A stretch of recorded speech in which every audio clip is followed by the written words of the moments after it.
It is my great pleasure to introduce Rami Younis, our fellow. Rami is from my hometown, and so there may be a bias there, but no. Rami is a Palestinian writer and cultural activist from Lid. He graduated from Hebrew University in Jerusalem and is currently doing several projects, which you will be hearing about. He's a writer for online magazine 972 and its sister magazine, Local Call. He's also the founder of a Palestinian activist group called Khutweh, and Khutweh focused on home demolitions and Palestinian identity issues in Lid and Ramleh. And he also has, in his past, served as a parliamentary consultant and spokesperson for Palestinian Knesset member Hanien Zobi. And more recently, and we will be hearing more about this, is he has also been the co-founder and manager of the first ever Palestinian Music Expo. This is a growing movement that is very exciting. And he is also a filmmaker, co-directing a sci-fi film on Lid. A sci-fi, right? Yeah, sci-fi. Sci-fi documentary film, Lid in Exile. And we are just ecstatic to have him as being part of our community here. He embodies cultural activism and is taking us deep into what that means. So please join me in welcoming Rami.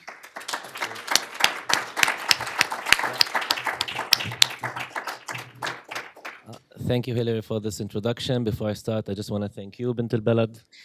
We come from the same place, and it really means a lot to me that I'm here doing this program while you are here. I would like to also thank Professor Diane Moore, Professor Atalia Omer, and of course, Reem. Thank you so much. You put up with a lot of stuff from us, and we really appreciate you for that. My other co-fellows and my team. I have a team now that I will be introducing during the talk. So thank you guys for coming and being here with us. So, why cultural activism? Okay, you can go sit. It's okay. Thank you.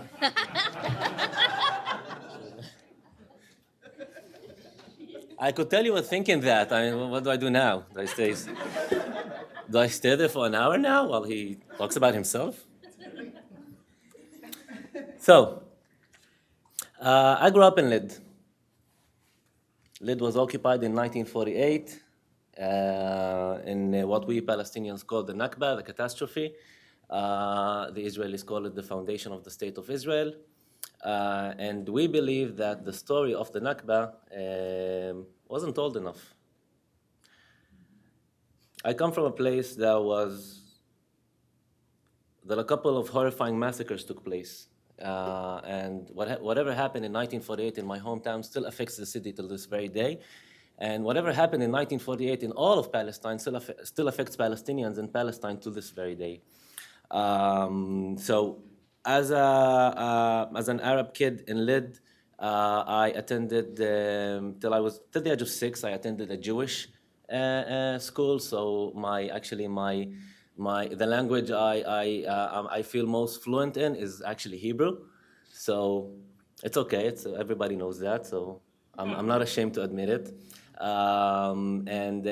But thank God, my parents, when I was 7, they moved me and my sister to a public school in a Palestinian neighborhood in Lid, an Arab-speaking public school. They didn't want us to lose our identity. They didn't want us to forget that we were Arabs. And by the time, so when I was in school, in an Arab-speaking school, I was living at the same time in a Jewish neighborhood. Because in the 80s and the early 90s, Lid wasn't the safest place, and the safest neighborhoods were the Israeli neighborhoods. Now, to this very day, Lid is not a very safe place. We'll be talking about that in a couple of minutes. But the fact that I had the safety of my Israeli neighborhood, the fact I had aware, educated parents, and still going to a public school in downtown Lid, in the ghetto of Lid, provided me with a unique perspective on how people live in Lid. Ever since I was a kid, I noticed how weird it was to. I didn't realize, I didn't understand why the situation was like that. But I mean, so I would go to school. After school, I would visit my friends, play football together and all that. I remember we used to jump, while kicking the ball, we used to jump above like needles that junkies left behind. And at 6 or 7 p.m., my mom would come and pick me up and take me back to our safe neighborhood. So it felt wrong. It felt wrong. So as I grew up, I decided to use that privilege of seeing my people being oppressed, suffering from poverty, and being disenfranchised and all that. I decided to become a political activist.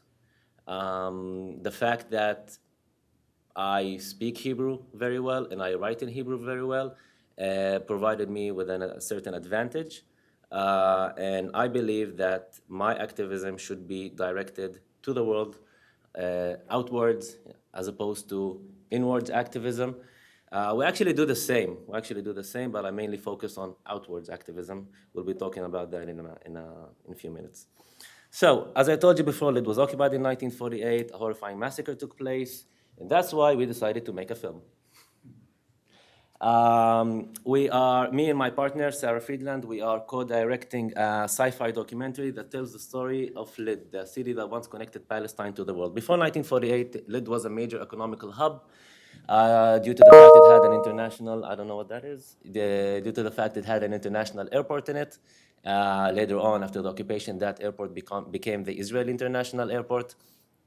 And also due to its geographical locations.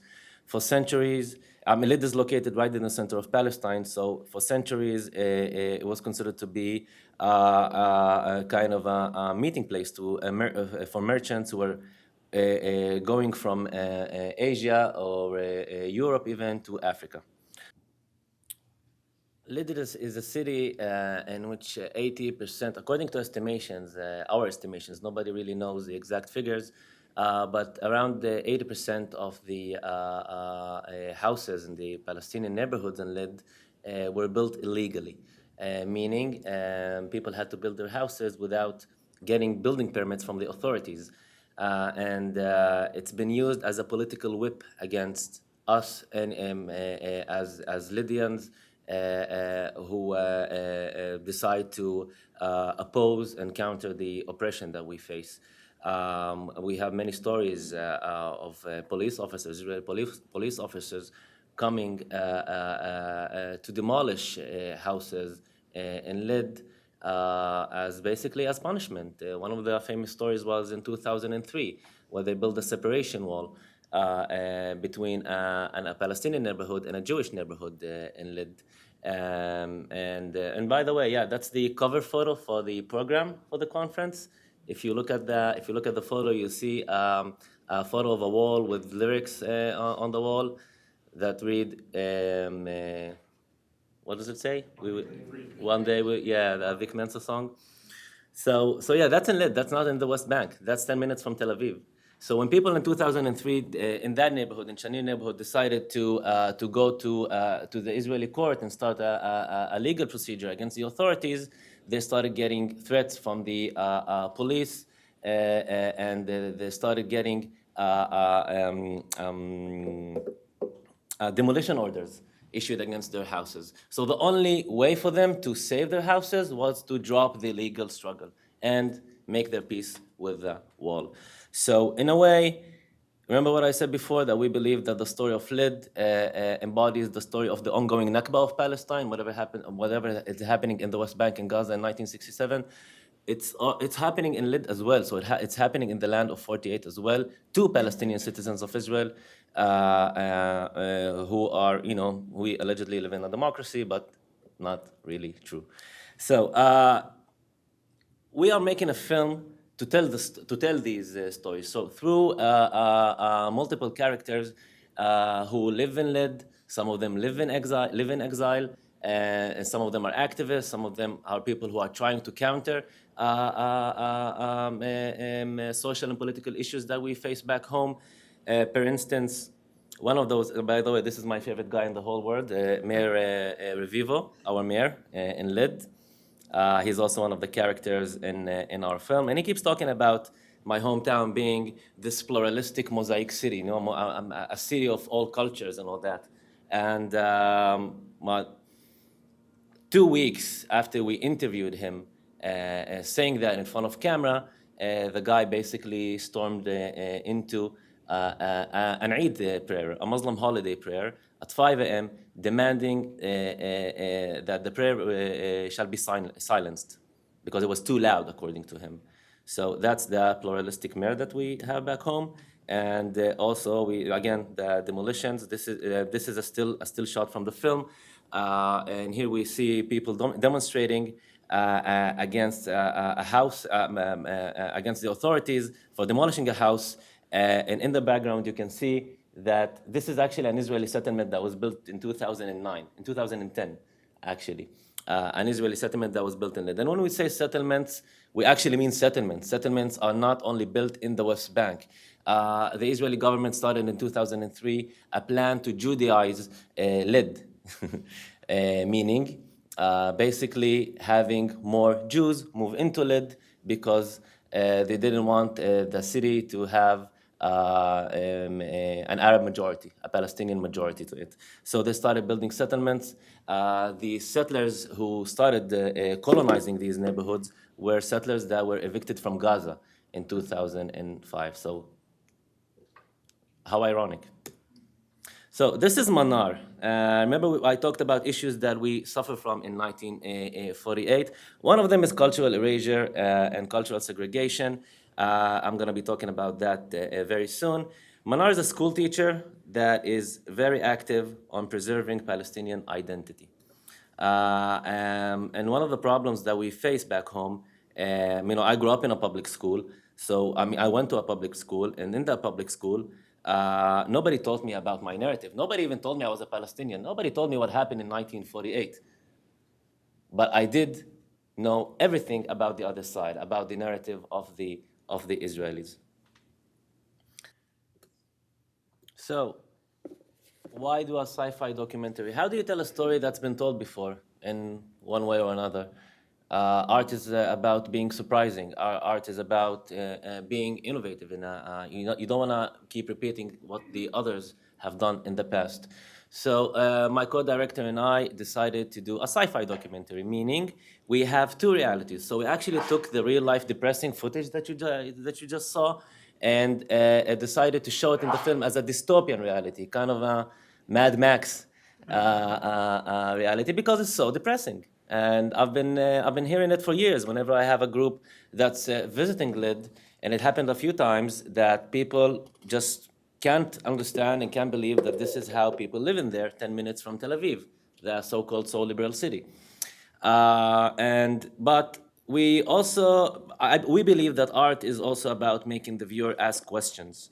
So we decided to create an alternate reality, an animated fictional reality, using stop-motion animation to show a reality in which the occupation never happened. So you saw the scene with Menorah, right? And she was having a workshop on Palestinian identity. This was a real thing. In the alternate reality, she's having a workshop with these kids, but instead of talking to them about Palestinian identity, I don't know, maybe she's talking with them about their Palestinian privilege. The idea is that even us as Palestinians, we don't want to just romanticize ourselves. I mean, we are we can be bad as just as bad as other people as well, but we need the freedom to, to be able to correct ourselves, to be able to work on ourselves. So I actually have, I told you before that I have a lot of team members in here. I'm lucky that way. So one of those team members is Professor Javier Barbosa, our animator, who's also, who also teaches, yep, who also teaches here at Lesley University and Mass Art. And Javier, please, can you add a couple of words on why you're doing this? And Sure. My name is Javier Barbosa. Rami and Sarah approached me to do the film about Lid in exile, and I related with the film and the whole thing about social justice and human rights. Me being from Los Angeles and Tijuana, Mexico, I work a lot with human migration, and when I went to Palestine this summer, looking at the wall, reminded me a lot of the wall in Mexico and Tijuana and the Mexico border. And there's just a lot of similarities, and we're trying to hatch this sci-fi alternate dimension with Rami. Yes. thank you, Javi. Look, I found this cool picture from a year ago when we first started working together. Yeah. We looked so young back then. So yeah, that's a couple of images from the animation side. One of the things that Javi is also doing, reconstruction of old buildings from Lid. In the AR, we figured that those buildings wouldn't be demolished, obviously, so we needed to reconstruct them. And not just reconstruction, we were also thinking about, Lid, if it weren't for the occupation, probably would have been something like a city like Tel Aviv, a big urban space that is also vibrant and important. Some of you know this, George Habash, founder, he was a scholar, a Palestinian scholar, founder of the Palestinian Popular Front, which is a resistant group. But if it weren't for the occupation, maybe they would have named a university after him in Lid. So that's another aspect of, that's another reason why to do this alternate reality, to show that if it weren't for the occupation, we can be just as normal as any other people. So, during the introduction, Hilary talked about things I've done in the past, the fact I was a straightforward political activist. We used to organize demonstrations, and we used to be very active on house demolition issues in my hometown, and Palestinian identity issues in my hometown and all over Palestine. But this is the thing with straightforward political activism. You lose more than you win. I believe it's an important experience to be an activist. It teaches you a lot, but it also wears you down. So this is why I decided to focus on culture and arts in recent years. We started working on this film, and we came up with another cultural initiative, and that is the Palestine Music Expo, a music event that connects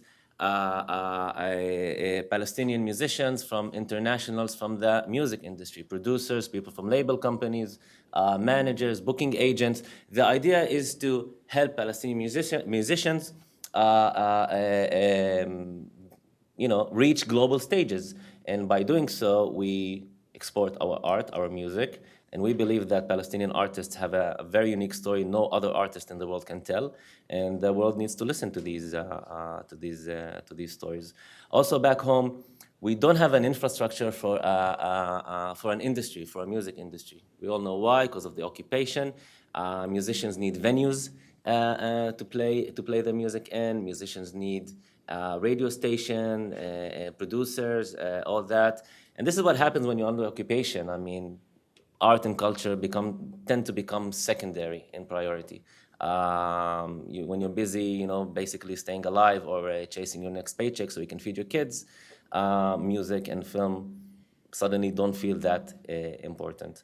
But we believe it is important, and that's why I'm so grateful that I'm only two months here, but already have such an amazing team with me, working with me on promoting this my film, the Lid in Exile film, and the PMX, the Palestine Music Expo. So I would ask you, please, all three of you, to please stand up. Victoria Edgar and Nadia Asfour and Anais Amer. Victoria is a student here at the Divinity School, and she's been helping me with my research on cultural activism. Nadia is a graduate student here at the Graduate School of Design here at Harvard, and she's also helping a lot with BMX and Lived in Exile. And Anais Amer, an undergrad from Wellesley College, and she has been just an incredible asset with the BMX. So thank you so much for being a part of this. And next semester, you're going to be presenting with me in here, okay? So in 2018, 2 weeks after the Great Return March, we did our second Palestine Music Expo. So just to give you an idea how hard it is to do music in Palestine and to do music festivals, this song was made by a rapper from Gaza that we actually wanted to bring to PMX in Ramallah. By the way, we do the music festival in the West Bank because it's the only place in which Palestinians from 48 and Palestinians from the West Bank can meet. Obviously, Palestinians from Gaza, unless a miracle happens and the Israeli authorities allow them to cross the border and go to the West Bank, usually Gazan artists are excluded.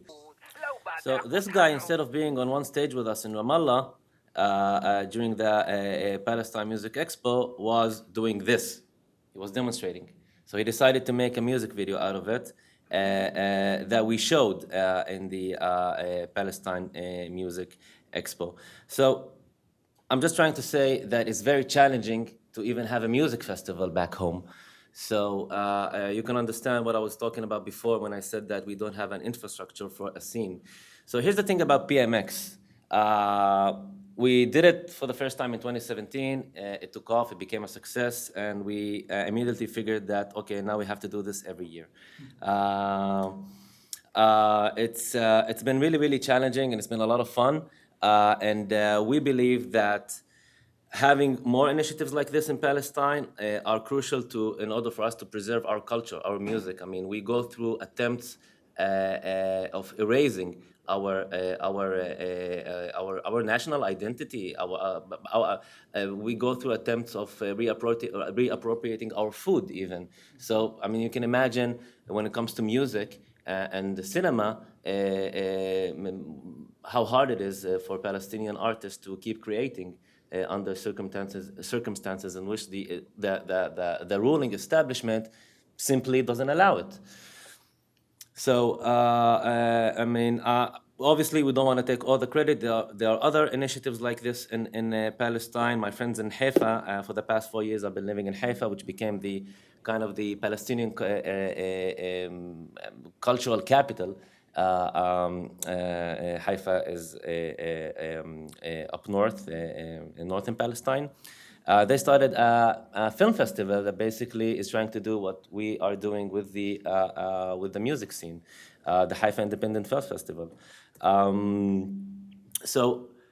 But I mean, we do have delegates coming visiting Palestine, so we might as well not only use the time that they're in Palestine just to showcase our artists' music to them, but also have them do other things, including learning from their experience. So we actually ask them to be a part in our panels. We have a lot of discussions with musicians and the delegates that we bring, workshops. They see the live showcases, tours. This is crucial. We actually take them and show them around Palestine so they can understand the circumstances under which these musicians, work. So these tours are crucial. And I remember in 2018, we took some of our delegates to visit Hebron. I'm not going to go into details what's happening in Hebron, but basically, if you're ever in Palestine, this is a place that you really have to go and see. You won't understand what apartheid really means until you visit Hebron. And in Hebron, an Israeli settler tried to run us over with his car. So one of the delegates, then a person who has a lot of experience in music conferences and music festivals, said that the Palestine Music Expo is probably the most extreme music event in the world. We don't want it to be extreme. We want it to be about music, but it is what it is. So our achievements. We have a lot of artists that have been signed. A lot of people attended the Palestine Music Expo. The first year we had around 30 delegates. In the third year, we actually had to say no to a lot of people, and we had 70 delegates. As a small festival, that's always hard. So we are really limiting the number for next year. How awesome is that? We're able to say no to people now. Yep.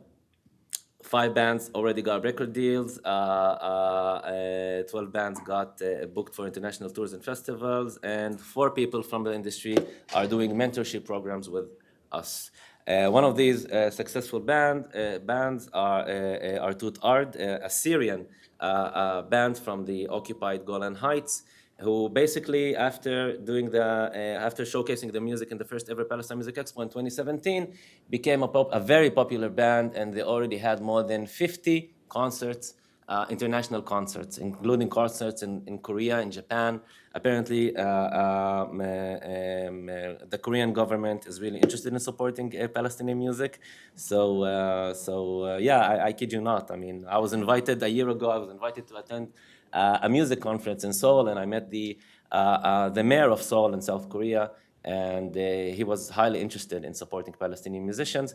And this is what I've been saying. I think that the old way of us talking to the world through cliché, I don't want to say clichés, I mean, I'm no disrespect to other activists, but you know, we tried appealing to the world using, you know, demonstrations and the language of human rights and all that. Maybe if we talk with the world through music and cinema, maybe that will make them listen. So, you know, a very important aspect of this is getting media coverage. And one of the things I'm here working on at Harvard is how do we get the story of Palestine Music Expo? How do we get the story of Palestinian culture in American mainstream media outlets? It's been really challenging, but we were able to make it in the past with European mainstream media outlets. We were able to get publications in Le Monde, The Guardian, BBC, The Bild in Germany, The Independent in the UK again. But the most interesting story was the story of the coverage we got in The Guardian back in 2017. So they brought they sent a reporter, a music reporter that's never been to Palestine. And he decided to basically write, about what he's seen. So he wrote an article, about Palestinian music, but he had mentioned the word apartheid 7 times in the article. So obviously we were very happy with the piece. We started sending it to all our friends and all that. But then 2 days after, we started getting these text messages saying the link doesn't work, the link is broken. So I went online, I went to the Guardian's website, I clicked on the link, and it said that article pending review. Someone from The Guardian didn't like that the reporter saw apartheid and wrote about it. So for 2 more days, the article wasn't online, but then when they put it back online, it did have the word apartheid in it, just didn't have it 7 times. It had maybe twice or 3 times, I can't remember. But yeah, we decided that this is not our battle. I mean, we just want coverage on Palestinian musicians, so we decided to stay quiet and not upset mainstream media. And that's it, yeah. So one of the things I'm also doing here is research on cultural activism. I believe that we have a lot of challenges back home in Palestine. One of them is cultural segregation. Can it be 5? One of them is cultural segregation. We of course know the physical, geographical aspect of segregation. So when we talk about Palestinians in Gaza or Palestinians in the West Bank, there's a siege, Gaza's under siege, the West Bank, there's a wall. So obviously, yeah, they're segregated from the rest of Palestinians. I mean, they can't even visit me. As 67ers, they can't come and visit the land of 48. So me as a Palestinian citizen of Israel can't host 67ers, Palestinians from the West Bank. So that's the physical, geographical aspect. Another aspect is, well, I mean, let me describe the symptom of that aspect, and that is that we have all the Israelis, most of the Israelis who live with us back home in historical Palestine in 48, don't know anything about us. They don't even speak our language. If they know details about our culture, they're usually very shallow details. To them, Palestinian cuisine is hummus, which is so not. And I'm saying that as a hummus fan. But yeah, so imagine if people think that if people that will live with don't speak our language, don't even know we're Palestinian, don't even know what happened in 1948. Just imagine how challenging it is to keep your art, your culture alive, your national identity, to keep these things alive. So this is why we do what they do. This is why we do what we do.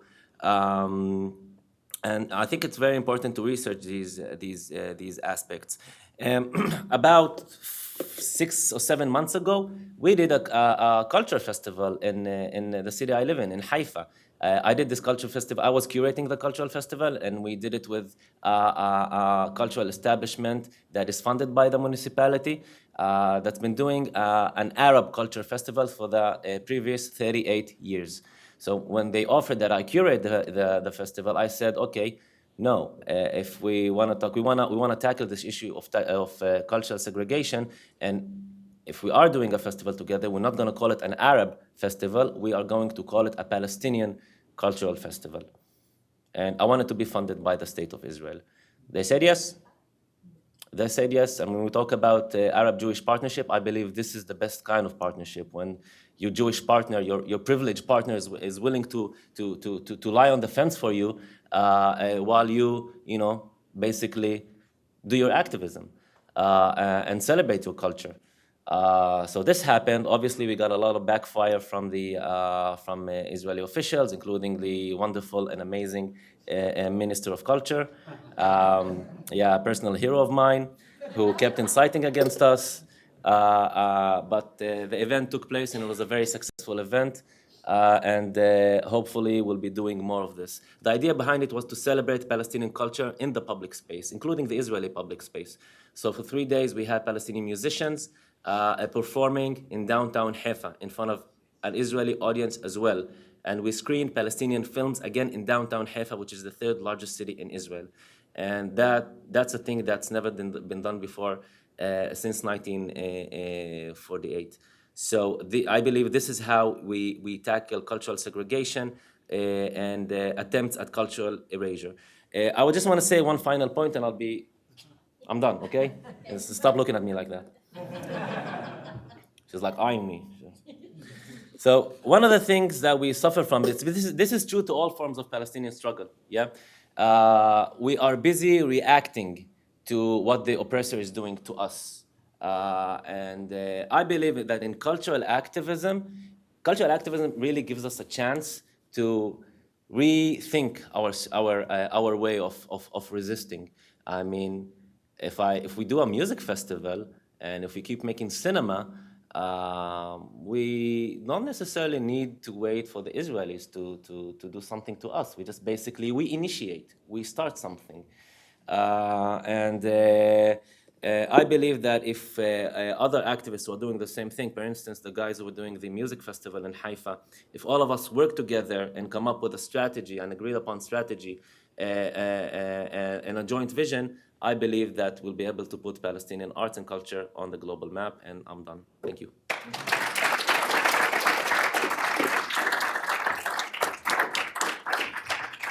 Thank you, Rami, for giving us a bright look, another opening for discussing culture and fighting erasure, as you were saying. So we'll open up for questions. We have a few minutes for questions. If you could introduce yourself before you ask your question, that would be helpful. Thank you. Please. There we have someone going around with mics. Yeah. Thank you for the talk. I'm Alon Levy. I'm Israeli, and thanks. So you said that it's very difficult to make music under occupation, and I know I've read that with the theater, state funding, often under Minister Ragav. El Medan? What did you say? El Medan Theater? Are you talking about El Midan Theater?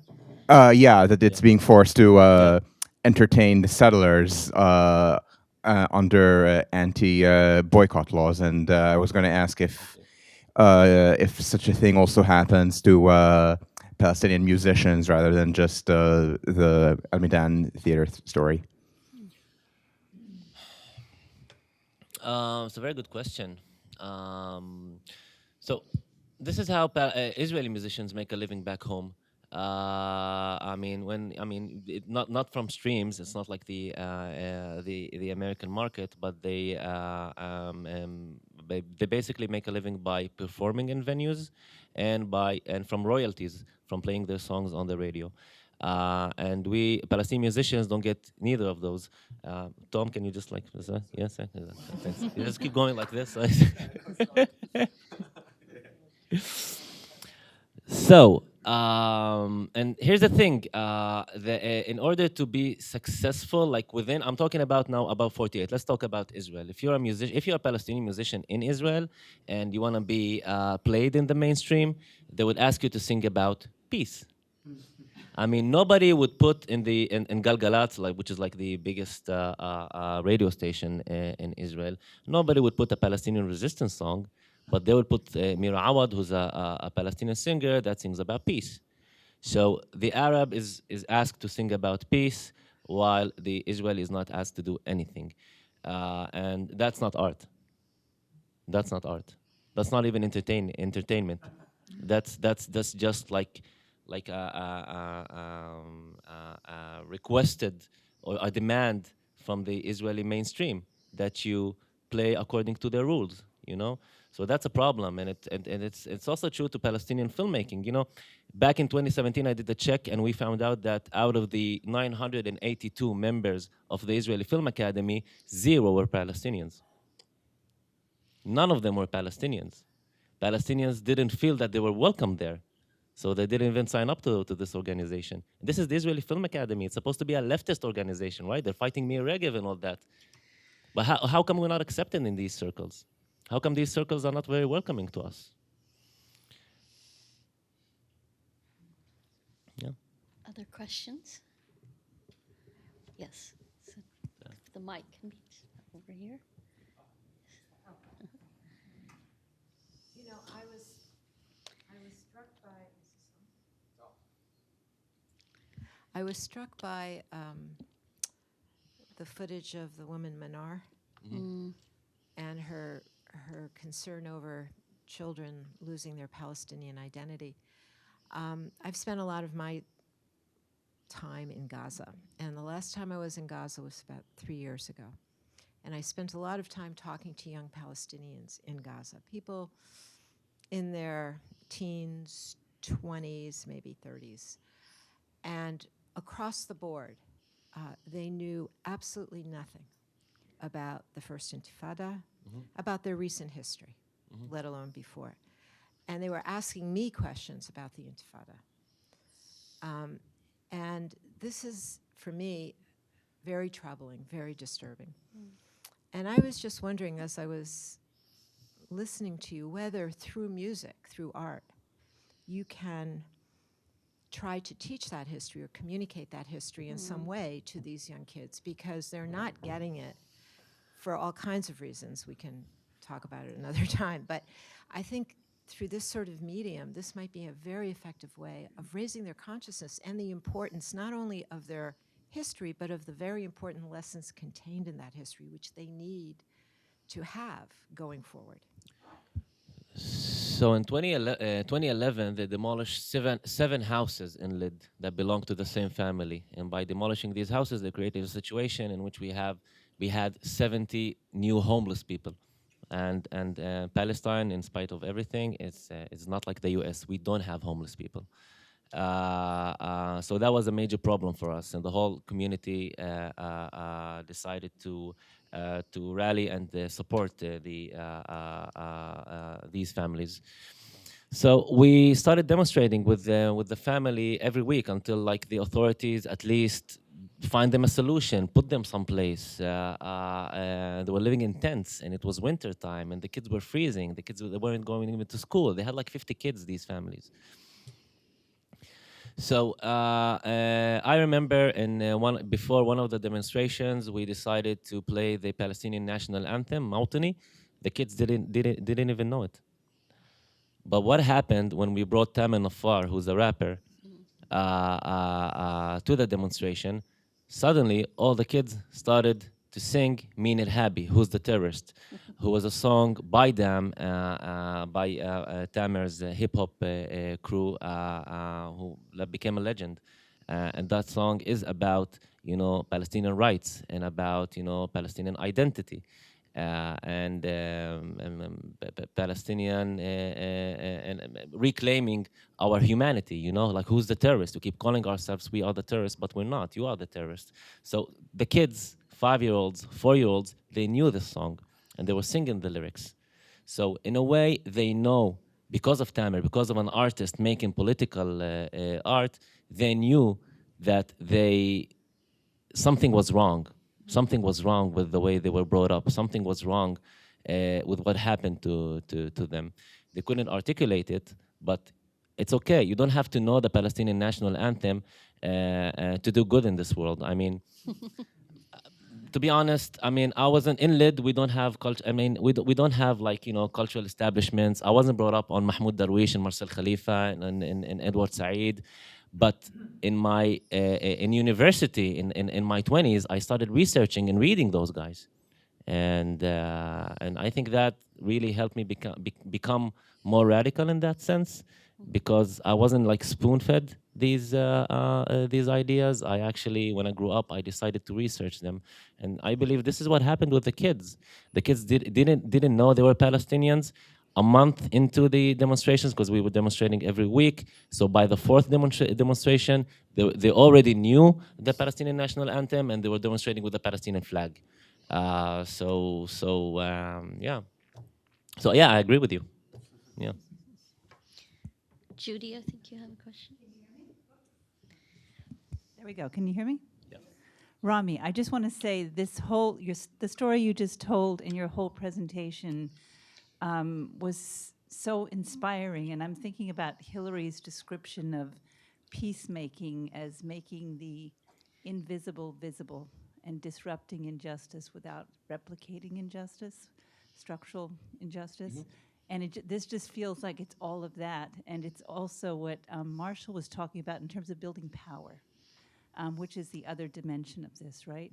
So it's a question both of vision, like where you see the possibilities of this going. And I'm thinking of Mexico. I'm thinking of other cases where culture and art has been brought to bear in liberation struggles of one sort or another. So where it can go, but also about the barriers you face as you try to bring Palestinian artists into the international market, where this issue is so politicized. So so I was thinking about Paul Simon and the way he made Lady Smith Black Mambaza so popular in the U.S. and in some ways helped further the cause of South African justice. But yeah, so both what are the possibilities, but also what are the specific barriers given the politicized nature of the Palestinian conflict? Well, this year we tried to bring 25 musicians from Gaza into the West Bank. You asked about, global stages, but I mean, we before we reach global stages, we need to, if you're in Gaza, you want to be able to go to Ramallah. So let's start with that. So we actually asked for permits for 25 musicians. Only 14 musicians got permit, but they were happy. Like 30 minutes after they knew about the permits, they were already at the border, at the Israeli border. Can't wait to come and see the West Bank for the very first time.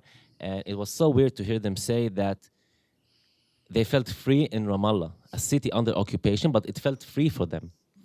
So out of these 14 musicians, 9 decided to stay in Ramallah and not go back to Gaza. And that created a major problem.